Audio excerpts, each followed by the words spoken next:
games you should only play once. Some games are so great, they should only be played once. They can still be good on subsequent playthroughs, but these 5 games are prime examples of experiences that exist to shock or inspire the first time around.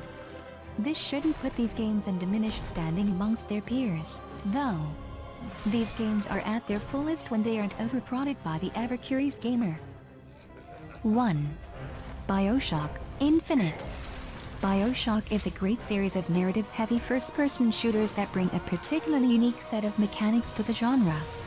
It's always fun to shoot lightning bolts out of your hands, and the game's focus almost always tends to be how twisted and dramatic the story is, especially in Infinite.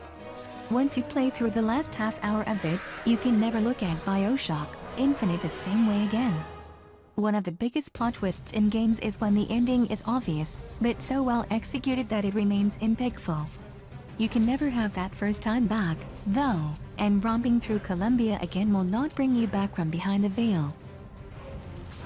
2. Journey. The evocative and almost ethereal adventure that Journey takes players on is really only great ones. When you find random travelers, other players, and investigate the incredibly elegant spaces you'll lead through, everything comes together organically. Words are replaced with visual and audio cues, and the effort to get to the end is one that will never feel powerful a second time around. Every new environment relies on some form of WOW factor that you can't unsee and get re-surprised by.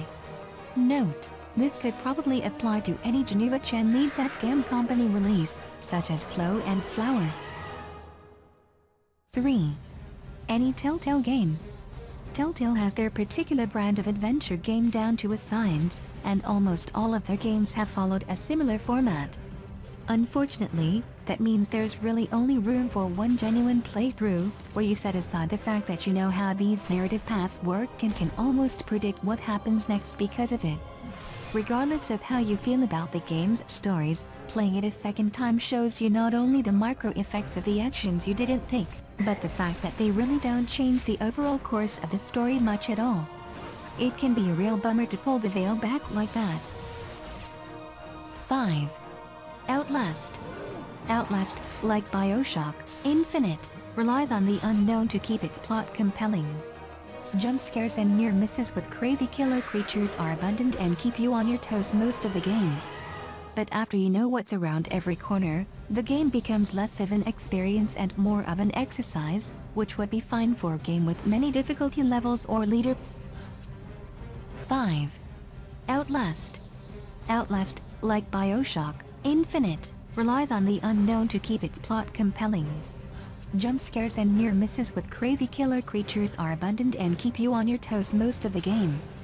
But after you know what's around every corner, the game becomes less of an experience and more of an exercise, which would be fine for a game with many difficulty levels or leaderboards, but Outlast's replayability options are pretty small. What games can you only play once? Put them in the comments or tweet at CurseGamepedia. Check out these other amazing videos. Subscribe to our channel. Don't forget to like, comment and subscribe. Thank you so much. Subscribe now.